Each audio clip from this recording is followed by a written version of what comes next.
hari ini Bang, ada agenda apa Bang? Ya hari ini agendanya, terima kasih dulu pada datang media udah bersahabat dari jam 9 pagi. Kami apresiasi sekali. Hari ini agendanya pemeriksaan ahli dari penggugat. Kami mengajukan. Siapa ini? Saksi ahli mungkin udah di samping kita, sama tadi ada putusan provisi juga, dan putusan salah juga ya, putusan salah. Salah satu objek tanah di luar kota yang harus di peninjauan setempat tapi ditolak begitu. Nah, mungkin selanjutnya kalau ada teman-teman mau nanya terkait dengan keterangan saksi ahli, kebetulan saksi ahli juga udah ada, Ya. yang ditanya silakan. Saksi ahlinya Dari psikolog ya. Silakan. Yang tadi memberikan keterangan apa nih Bang? Ya intinya adalah Oke. intinya adalah hak asuh jatuh ke ibunya jika bercerai seperti itu. Nah, karena kan seorang anak itu kan sebaiknya ikut orang tuanya kan seperti itu. Namun jika terjadi perceraian ya sebaiknya ikut ibunya. Alasannya kenapa? Karena biasanya seorang anak itu lebih dekat dan lebih lekat ke ibunya seperti itu. Ada pengaruh untuk usia anak tersebut atau tidak? Kalau untuk usia sih secara umum biasanya kan kalau 15 tahun ke bawah ya sebaiknya ke ibunya seperti itu sih. Mungkin yang memperkuat dari pihak penggugat ini bisa jatuh ke tangan ibunya gimana? Ya ke ibunya karena memang biasanya ini secara umum aja ya, karena kan saya tidak melakukan pemeriksaan ke penggugat gitu ya. Secara umum memang anak itu lebih dekat ke ibunya seperti itu secara umum aja seperti itu sih. Tapi kan ada beberapa tuh perceraian juga dimenangkan oleh pihak laki-laki gitu, gimana? Ya tentunya Terutama. tentunya kan kalau dari psikologi gitu ya, dari undang-undang kan juga kalau anak 12 tahun ke bawah memang jatuh ke ibunya seperti itu. Namun kalau mengenai menang atau kalah itu kan tergantung majelis hakim seperti itu ya, kita kurang paham seperti itu. Ada keterangan lain selain apa aja yang dalam? Kalau terkait itu kita sidang tertutup, jadi kita nggak bisa bicarakan apa saja keterangan ahli secara spesifik, karena juga menyangkut prinsip dari pengadilan. Tapi kami menghadirkan ahli psikologi anak dan pendidikan keluarga. Pak Adib ini adalah praktisi dan juga akademisi untuk menguatkan dalil kita bahwa anak-anak ini lebih baik diasuh oleh Ibu Inara. Itu aja sih. Berarti di dalam pembahasannya apa aja selain anak hak asuh? Apa ada yang fokus ke hak asuh anak atau gimana pembicaraan lain? Untuk hari ini hanya terkait dengan pengasuhan anak. Terus agenda nextnya apa lagi? Ada lagi Bang? Untuk minggu depan juga terkait dengan ahli, tapi kami tidak bisa membuka siapa ahlinya. Ya seperti ini. Dari pengacara dari pihak sana tadi hadir atau gimana Pak? Tadi ada hadir.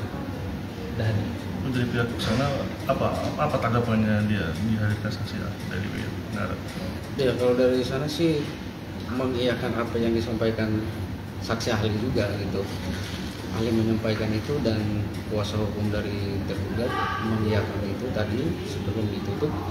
Dan kembali lagi ke pertanyaan tadi bahwa disampaikan dalam beberapa perkara hak asuh anak itu kepada ayah. Tapi kan kita harus pertimbangkan dalam kasus seperti itu kan berarti orang tuanya yang istri atau ibunya mungkin mengalami kejiwaan, gangguan mental dan pertimbangan lain yang di luar dari ketentuan undang-undang. Tapi secara normal ya dalam kompilasi hukum Islam itu kan udah menjelaskan bahwa anak di bawah 12 tahun itu adalah masuk dalam hak asuh jatuh pada ibu gitu.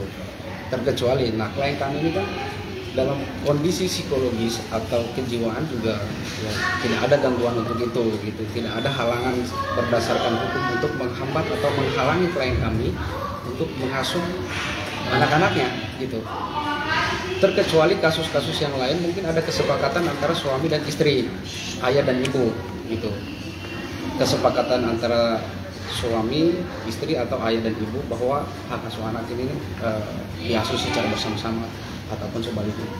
Tapi saya garis bawahi dalam perkara ini bahwa klien kami Ibu Inara itu tidak ada gangguan kejiwaan gitu.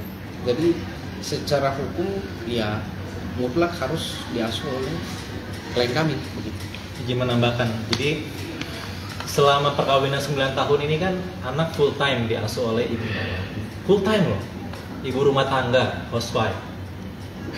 Kenapa kita hari ke ahli? Kita ingin bertanya, apa sih dampak psikologis dari anak-anak ini, ya kan? Ketika tiba-tiba misalnya dipisah dari ibunya, nah itu aja, simpel kan? Selama 9 tahun full time bersama ibunya 3 anak ini. Nah, kita tanya ke ahlinya. Nomor antrian M5 dengan nomor perkara 2.207 PDTG tahun 2023.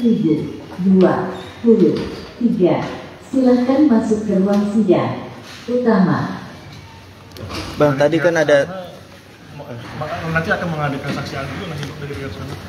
Apakah nanti Saya rasa sudah selesai. Kami rasa sudah selesai. Ya bang, jadi hari ini adalah surat perkaranya adalah khusus untuk membahas tentang anak ya? Iya. Tidak ada hal lain Udah. sama sekali? Iya.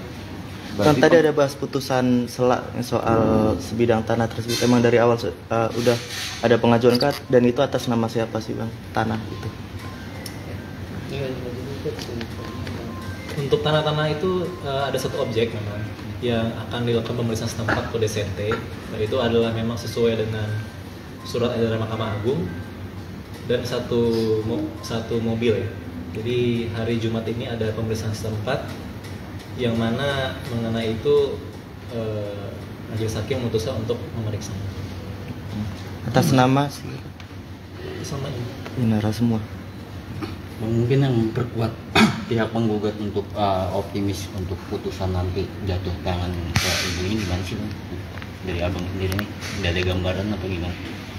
Dari Dengan kami majelis sidang tadi. Dari kami yakin, tapi kami kembalikan kepada pimpinan majelis hakim seperti apa. Saya yakin majelis hakim pasti bisa melihat mana yang benar dan mana yang seharusnya yang terbaik untuk ibunya. Bang, kan kemarin sempat ya Kak Inara bilang kalau dia sempat bolak-balik ke psikolog, psikiater gitu. Itu sekarang kondisinya gimana sih? Karena abang sendiri kan bilang dia nggak ada gangguan psikologis gitu. Terkait hal itu kami tidak bisa menjawab ya, tapi yang jelas Ibu Inara baik-baik saja dan itu hal yang normal. Ketika misalnya kita ada masalah, kita curhat kepada pihak profesional ya. Saya kira Pak Adib juga sependapat dengan itu. Itu kan Kita lawyer juga gitu. Iya, itu kan hal normal. Seorang istri mengetahui ketika suaminya berselingkuh, dan bukan hanya sekali berselingkuh, berkali-kali. Ya. Terus dalam hal ini ternyata orang yang diduga berselingkuh ini melaporkan dia untuk urusan pidana. Setelah dilaporkan, tiba-tiba dia digugat lagi, dia juga gugat cerai. Gitu. Jadi kondisi psikologis secara manusia normal, ya bisa aja dia harus membutuhkan seorang psikolog atau profesional lah gitu. Karena dengan dia menghadapi permasalahan dalam keluarganya, bahkan permasalahan dia dilapor oleh pihak yang diduga berselingkuh dengan suaminya secara pidana dan tidak berselang lama. Firman waktu itu mengajukan juga permohonan talak gitu. Dia menghadapi beberapa perkara baik pidana maupun perdata. Ya normal lah seorang wanita, seorang ibu rumah tangga yang menghadapi masalah yang begitu besar, bahkan bukan hanya satu permasalahan tapi banyak permasalahan yang terjadi pada saat itu. Ya wajar kalau dia meminta konsultasi kepada profesional, itu sangat wajar gitu. Jangankan seorang ibu rumah tangga, kami lawyer pun ketika menghadapi masalah yang pribadi aja atau siapapun, ya dia pasti membutuhkan itu. Jadi itu bukan suatu masalah gitu. Atau ada di balik itu ada mental enggak, itu hal wajar gitu. Semua orang kayak gitu. Presiden aja dia ada penasihat presiden gitu. Kapolri aja ada penasihat Kapolri gitu. Ada Dewan Pertimbangan Presiden. Iya, jadi itu hal wajar sih gitu. Untuk dari abang sendiri mungkin ada komunikasi terbaru sama Kak Inara? Ya dari Mbak Inara titip untuk terkait dengan ahli-ahli bisa menguatkan dalil-dalil dari gugatan sih. Nah, dan terima kasih juga untuk Pak Adib bisa meluangkan waktu dari jam 8 pagi tadi Pak. Iya. Untuk bisa di sini dan memberikan keterangannya tadi secara tertulis juga gitu. Sama mungkin sedikit tambahan ya terkait pertanyaan tadi, bagaimana untuk menguatkan atau argumen kita menguatkan hak asuh anak itu jatuh.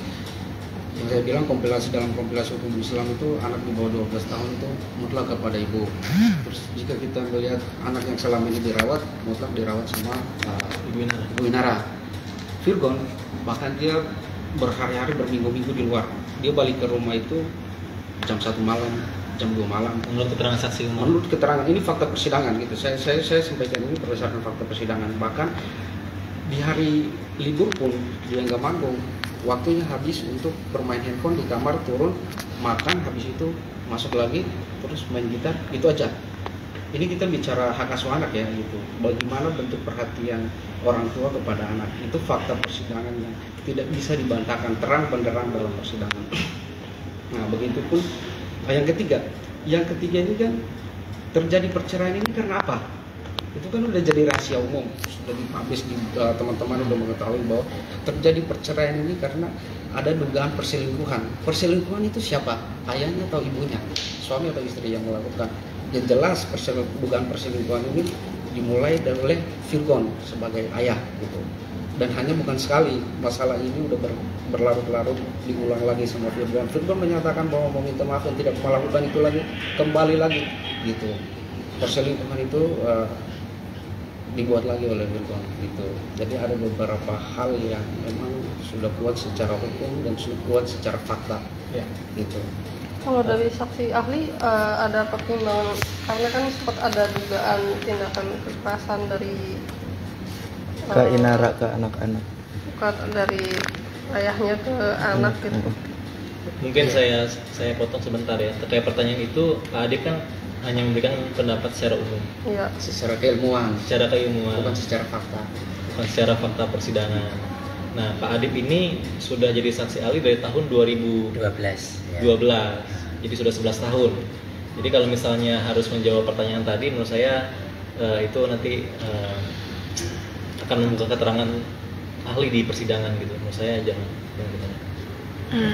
Bang, soal kabar Virgon ngajak rujuk Kak Inara, gimana sih kebenarannya nih Bang? Tentang hal itu.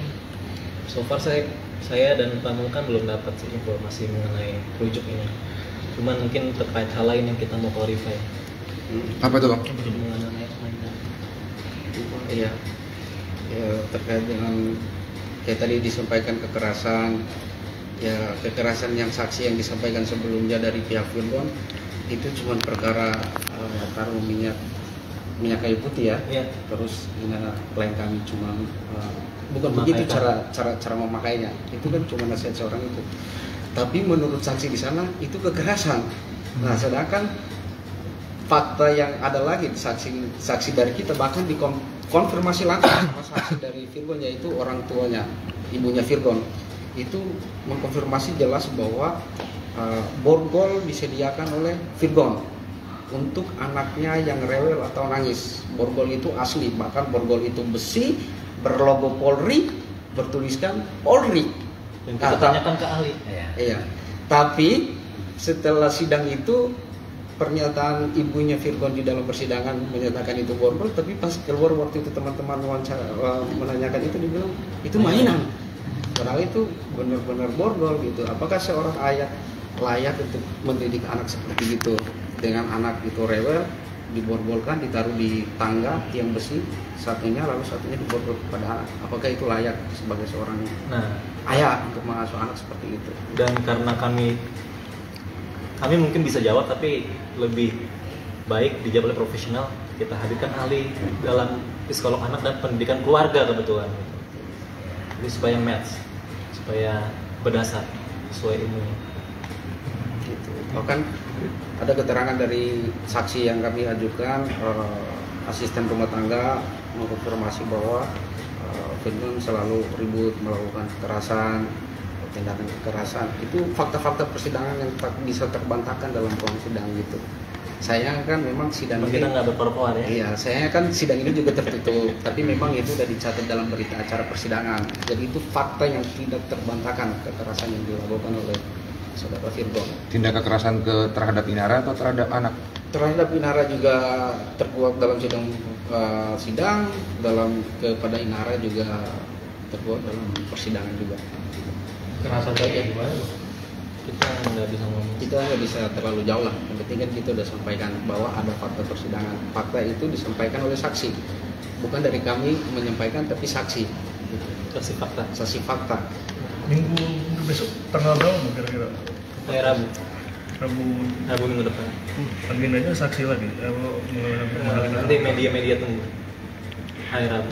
Bang, lagi deh Bang, yang soal ibunya Virgon bilang Inara jambak segala macam itu gimana Bang?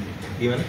Ya ibunya Virgon kan sempat waktu jadi saksi di sini dia sempat bilang kalau Inara tuh sempat kayak ngejambak anaknya terus kayak diseret gitu Bang, kalau dari keterangan dia gitu. Cuma nggak ada di fakta persidangan.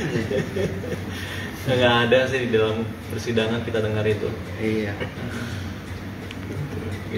Pengakuan itu kan saksi, keterangan saksi itu yang akan menjadi pertimbangan majelis hakim ketika tercatat dalam berita acara sidang.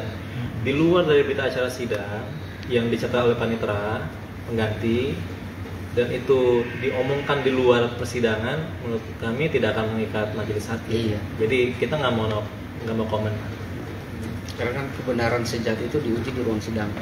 Kalau cuman kayak yang saya bilang tadi lah, di dalam persidangan dibilang iya borgol, benar borgol. Yang memang borgol itu asli ada tulisan Polri-nya, logo Polri-nya besi. Tapi ketika keluar dari sidang langsung waktu itu diwawancara, itu borgol mainan. Nah, hal-hal seperti itulah gitu. Itu kan imajinasi mana-mana. Oke. Terima kasih.